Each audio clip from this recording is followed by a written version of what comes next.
All right, so there was this story that broke over the weekend, which sent the media into a tailspin.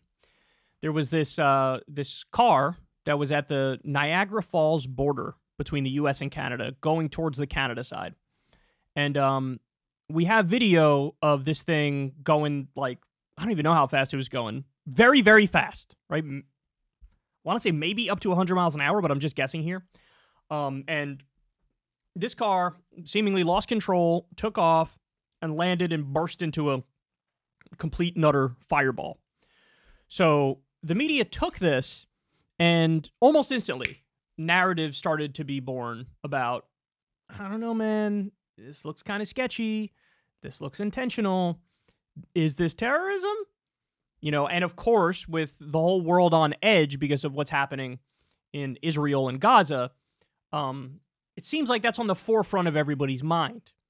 So, after saying that, now I'm going to walk you through how this went. So first, let's watch this video here. Exclusive video. And it's traveling at a very high rate of speed. Now, a witness interview says that the vehicle at some point tries to pass or get around another vehicle, clearly hits a median, goes airborne right there as we're looking at, and then crashes into this Customs and Border Patrol facility that is part of the whole bridge security apparatus and Customs and Border checkpoint apparatus at this bridge. At that point there is So there's the fire. You can see the fireball of an explosion, which is what any witness would hear if they heard a car going that fast airborne. Think of it going over a fence. You can see a fence in the background there, and then enters into this compound. There's an explosion, and at that point, the fuel tank catches on fire, as you can see. And as you're seeing the flame kind of move from left to right in this video, and we'll watch it here again a second time, it comes up again. That's very indicative of a flame coming out of the gas. As the gas starts to come out of a fuel tank, it'll go across the roadway, catches fire, and from there, it'll travel wherever the fuel goes, because of course its tendency is to catch on fire. It's gas. So that's what we see. There is no indication, as we've been reporting with my colleague Jonathan Dienst, at least for U.S. law enforcement officials, I think it's more than that now, I've lost count, have said there is no indication whatsoever that there were any explosives in the vehicle. In other words, there wasn't a bomb in the vehicle, as well as the fuel tank catching on fire and exploding. So this is Fox News. I'm going to get to the other videos in a second. After speculating and almost, I don't want to say conclusively saying, but there was very strong implication that they were flat out reporting this is a terror attack. This is them walking it back after it became clear, hey, this is not a terror attack. Okay, so let me give you more. Here is what Fox News was saying basically right after this crash happened. Listen. Alexis McAdams is reporting that according to high-level police sources, the explosion was an attempted terrorist attack. A lot of explosives in the vehicle at the time. The two people who were in the car are deceased. One Border Patrol officer was injured. Driving from the U.S. apparently to Canada, and we're trying to drive toward the CBP building. So all bridges in the area have been closed, all government buildings in the area. So in the wake of the crash, what you had was, what's that loser's name? Robert Spencer, I think, from Jihad Watch, which is this like totally Islamophobic organization that sees a jihadist under every rock. They came out and said, they found an Iranian passport near the burned car. What?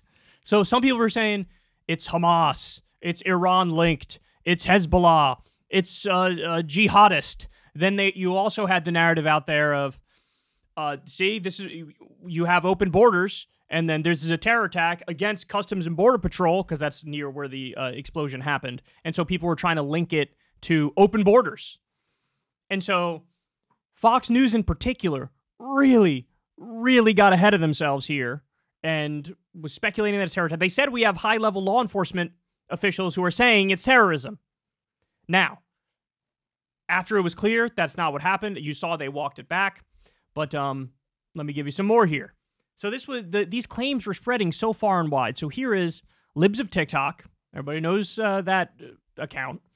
We just had an attempted terrorist attack on U.S. soil. Notice how definitive. This comes just a few days after FBI Director Wray confirmed that the border crisis poses major homeland security. The border crisis poses major homeland security threat. I think what she was trying to say is that he said it poses no major homeland security threat. We have no idea who's in our country. Okay. Here's the reality.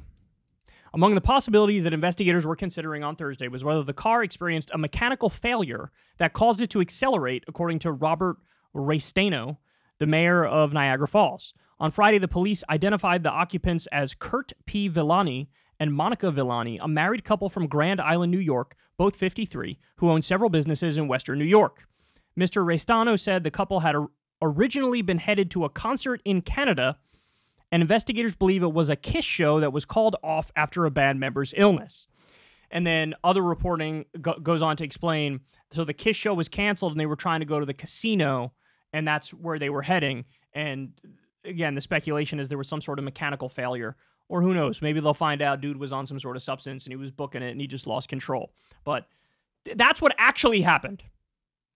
Guys, it was within 10 minutes of this happening that Fox News was out there. Terrorism.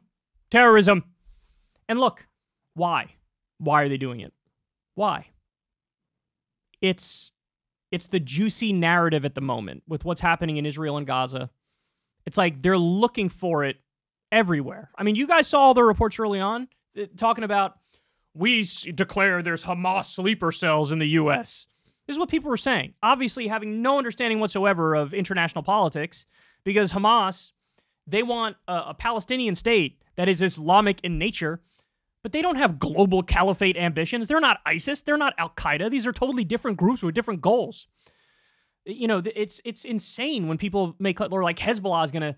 Hezbollah, a Shia militant group in Lebanon, like, they don't have global caliphate image. What are you talking about? But people were claiming this is what's going on. And now, the second there was something that they could view as terrorism, they were like, oh yes, all in terrorism. Because they want it. And also, by the way, they would like to have the further justification for the U.S. to endlessly back and arm the slaughter of Gaza.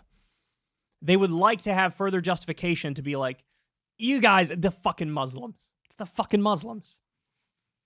That's what Fox News wants, and they're looking for it. They're actively looking for it. All right, so let me give you this now. Fox News blames CNN and MSNBC after falsely claiming terror attack in bridge crash. Fox News host Howard Kurtz suggested all media outlets were to blame after his network falsely reported that a crash on a border bridge in New York was terrorism.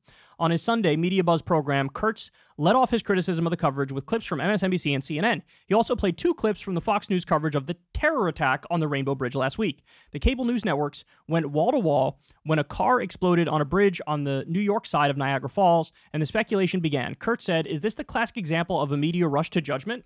Kurtz, however, failed to note that only Fox News reported that the crash was a terror attack and then quietly walked back the claim hours later. Quote, you have to walk it back. Not just the reporter saying something, but you also have to walk it back in public and just as loudly as you had the initial coverage. Fox News contributor Laura Fink said, without naming her network, and I don't think that was done in this instance, and I think that leads to terrible things like conspiracy theories and elected leaders being the mouthpiece of inaccurate information. So he comes out there and blames CNN and MSNBC, but it was only Fox News that did the terror attack, that actually said that on air. By the way, they mentioned, oh, we have law enforcement sources saying it's terror attack. Really? Who's your source? Give them up. If they're real and they said something, it turned out not to be true, so who are they and what's their motivation? Why did they lie? So, I mean, look, it just... When I saw that story, I was like, here we go. Here we go. Because they might even use a story like that to say, we need to help Israel, and we'll be invading Gaza with them. Or they could use that... The guy was saying there was an Iranian passport. You could use that to justify an attack on Iran, right?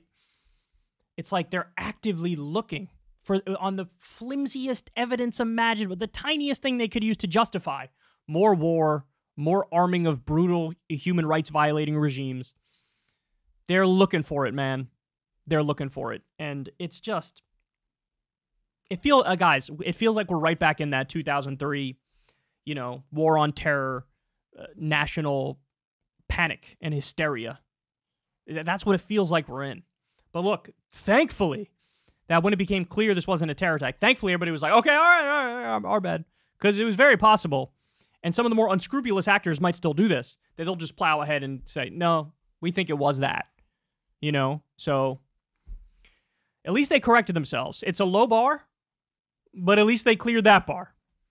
But Jesus Christ, man, this is another massive media fail. Definitely rushing to judgment. Definitely trying to, like, fulfill the narrative that they wanted anyway, and then forced to walk it back. So, Jesus. It's like we're on a hair trigger right now. We're on a hair trigger. And a lot of bad things can happen in that scenario. Hey, y'all, do me a favor and like and subscribe. It helps out big time in the algorithm. Click the bell as well for notifications when videos drop. And watch that video on screen right now. You know you want to.